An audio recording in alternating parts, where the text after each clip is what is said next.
Hello, and welcome to another edition of Pixelated Zen Plays. I'm your host, Krovlar, and once again we're looking at Guild Wars 2. This is footage from the final beta weekend event, and it's the Asura gameplay. It's after the character creation and the little starting video, and we're starting from the top here.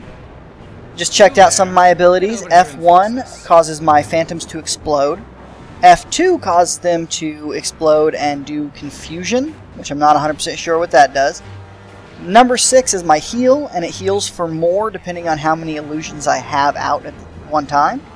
And my number 1 ability is my basic, cast your illusion bolt at an enemy. And we're going to go here, and I'm going to let you listen to this little cutscene.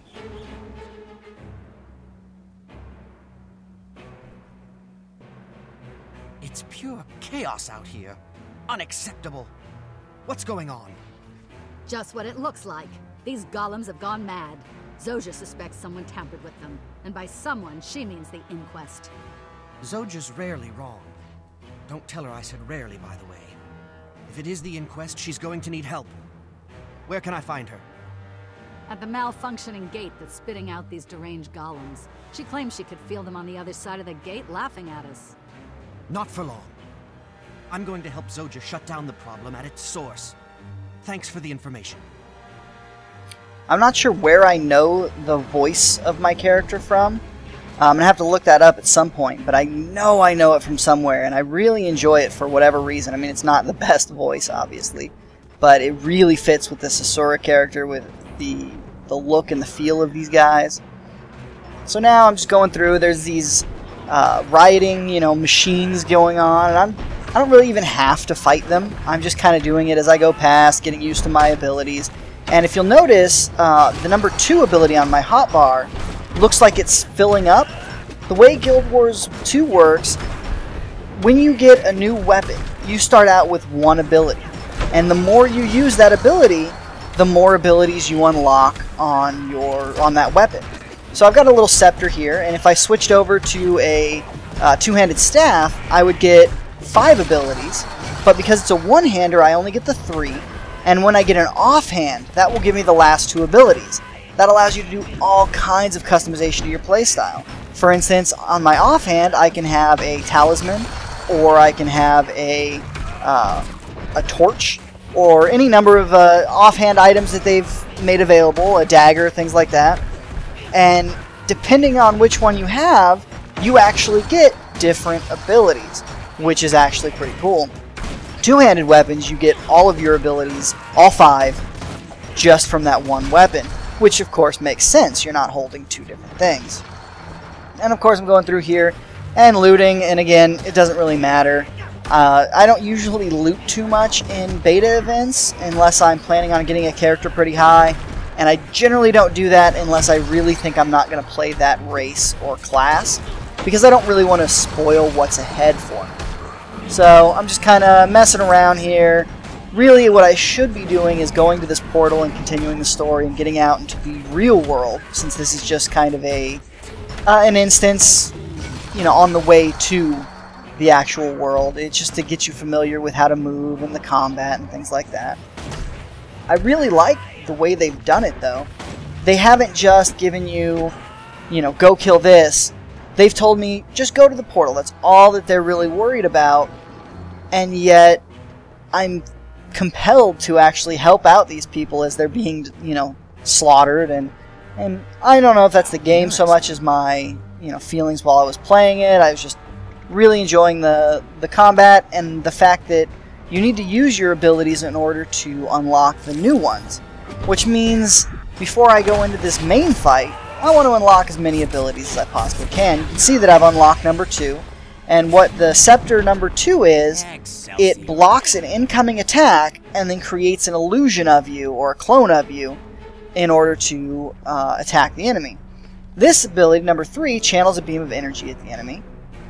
And the Mesmer class is all about its clones. You can go less clone-oriented, but generally you're going to worry about your clones to a degree one way or another. Either they're going to be cannon fodder that you can explode for damage, or AoE debuffs and things like that, or they're going to be actually a huge part of your damage. And one of the main problems you're going to run into as a Mesmer, I would guess, when you're going to be going through dungeons and things like that, is that unless anything's attacking you, your Scepter number 2 is useless.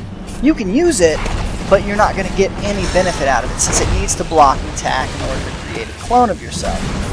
And that's fine, you know, every weapon has its uses. For instance, in PvP as a warrior, a lot of people you're going to see when this game goes live are going to be using the rifle. That doesn't sound very warrior, you know, like it doesn't sound like a very warrior thing to do. You'd think a warrior's got a weapon, some kind of a sword or an axe, and he's going to smash face with it.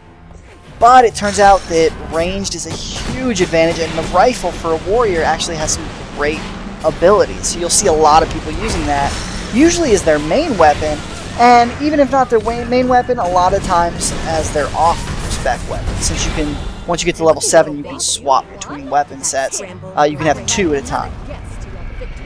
This is awesome. Every race you play, in the starting area, they will give you a major boss like this to fight at the end. Now, sometimes you'll come in 2 seconds from it being destroyed, and you will have no idea that there was even a boss there. But if you're like this, you know, you get lucky, you come in at the start, you've done the opening things, now you start attacking the actual boss. There is an automatic death that you just saw here. It knocks you down, and it's supposed to teach you the fight to survive mechanic, the down mechanic. So you use these different abilities, and the goal is to kill one enemy, and that will bring you back up to, you know, living status.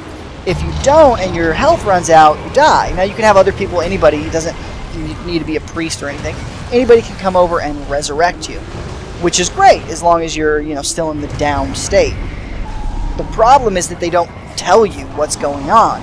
You're just suddenly dead, you have no idea how it happened, and you'll notice that a lot of people end up in that down state for the entire rest of the boss fight.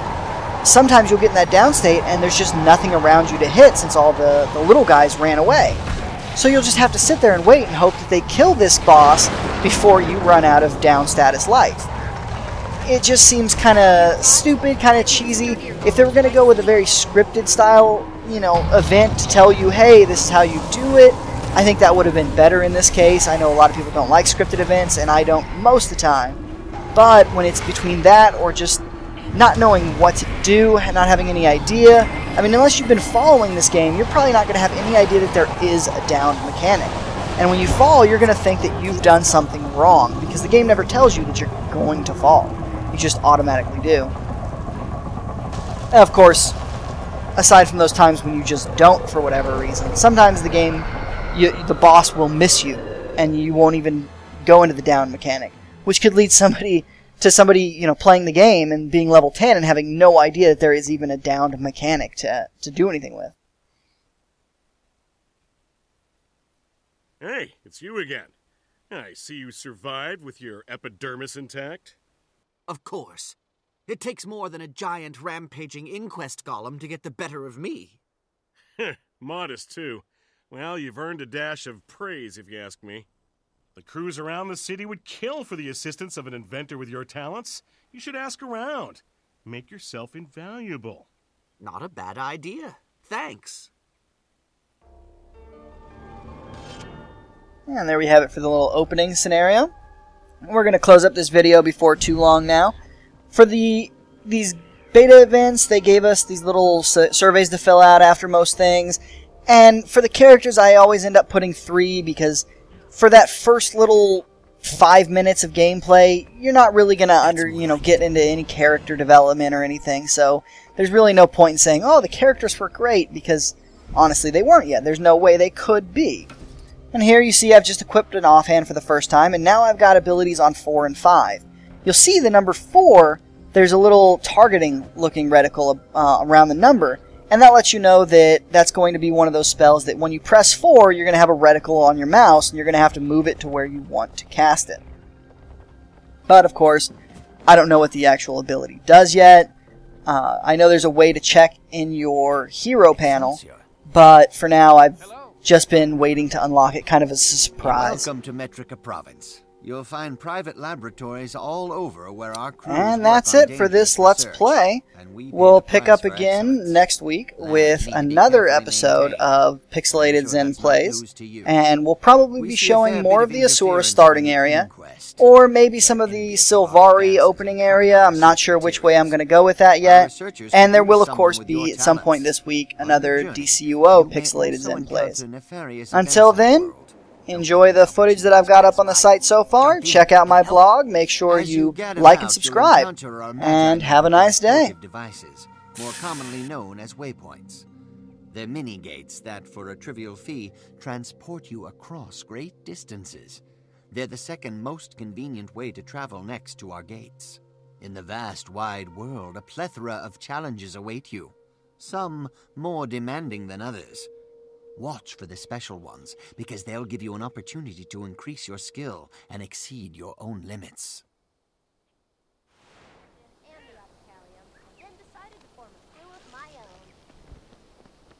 Embrace simplicity.